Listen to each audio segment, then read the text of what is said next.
Hola amistades, ¿cómo están? Bienvenidos a un nuevo capítulo de Historia con Mafer. El día de hoy vamos a hablar de San Luis Potosí, exactamente del texto de Juan Carlos Sánchez Montiel, San Luis Potosí en los albores del siglo XIX. Claro que sí.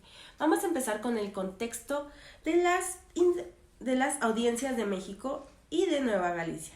Estas dos audiencias administraban diversas partes del actual estado de San Luis Potosí, y no del tan actual estado de San Luis Potosí, porque San Luis Potosí era enorme. Entonces, bueno, imagínense que la intendencia de San Luis Potosí llegaba hasta Texas.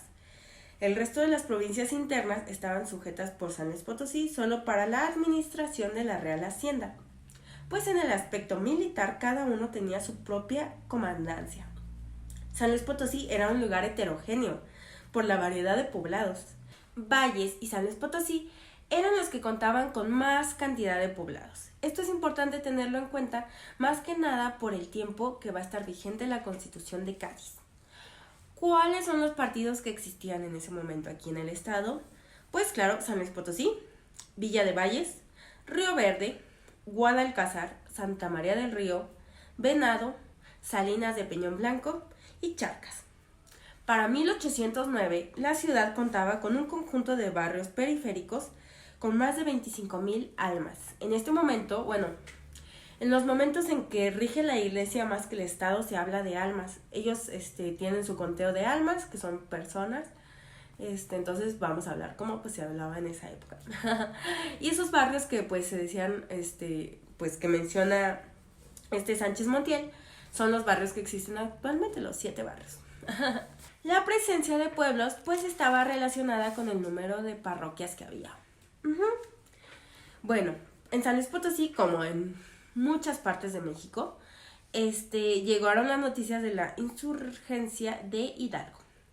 El 18 de septiembre fue detenido Anacleto Moreno por intentar levantar algunos pueblos.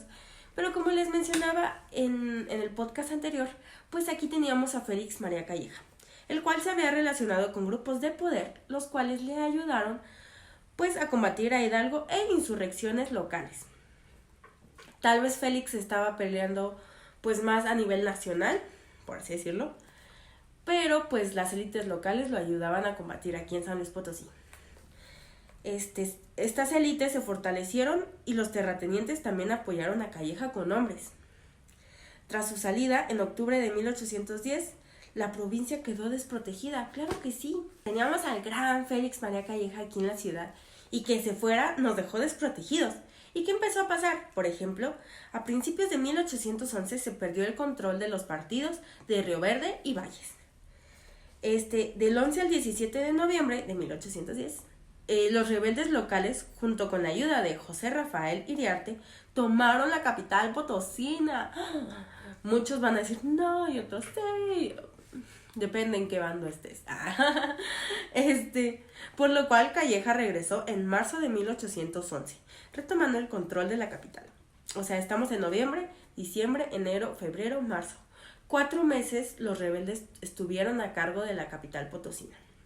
Y también pues de Río Verde y Valles. De Río Verde y Valles sí estuvieron más tiempo a cargo. ¿Para qué les miento? Pero bueno, la capital pues siempre es la capital. Iriarte partiría rumbo a Aguascalientes, mientras Allende y Mariano Jiménez continuaban con la insurgencia en Guadalajara. En mayo de 1811 se defendió con éxito Matehuala en contra del rebelde Juan Villerías, quien fue asesinado. Mezquitic fue reprendido por la capital por su participación en los disturbios de 1810. Tanto así que sus habitantes no fueron considerados ciudadanos potosinos y ejecutaron al alcalde y sus gobernadores. Imagínense. Los grupos de poder locales fueron esenciales para defender a los poblados de los rebeldes u otro levantamiento. Tanto es así que adquirieron cargos importantes en el periodo gaditano. La Constitución de Cádiz se juró en San Luis Potosí el 8 de mayo de 1813. El resto de las villas lo harían en junio.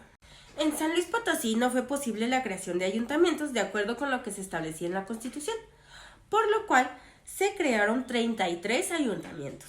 Imagínense. Y entre finales de 1814 y principios de 1815 se suprimieron los ayuntamientos debido a la declaración de Fernando VII de anular la Constitución. Ya lo liberaron. En 1820 vuelve a ser jurada y en junio de 1820 se jura aquí de nuevo en San Luis Potosí, pasando a ser 47 ayuntamientos. Hubo lugares en donde las familias más prominentes tuvieron mucho poder. Las reformas impactaron en la organización de las provincias, tanto que generaron resistencias, pero también hubo gente interesada en lo que se refería a la representación ciudadana. San Luis Potosí, en sus 2 periodos gaditanos, tuvo vicisitudes con respecto a su aplicación de forma eficaz. Espero que les haya gustado mucho este podcast de San Luis Potosí en los albores del siglo XIX, de Juan Carlos Sánchez Montiel. Ya saben que me encanta hablarles de historia, me encanta la historia y cualquier duda, queja, sugerencia, reclamación, anótenmelo en los comentarios. Espero que les haya gustado. Yo voy a seguir haciendo podcast de historia con ustedes. Ya saben que pues estos son los apuntes que yo tomo en mis clases. Espero que les guste, que todo, y ya saben, aquí una estudiante de historia para ustedes.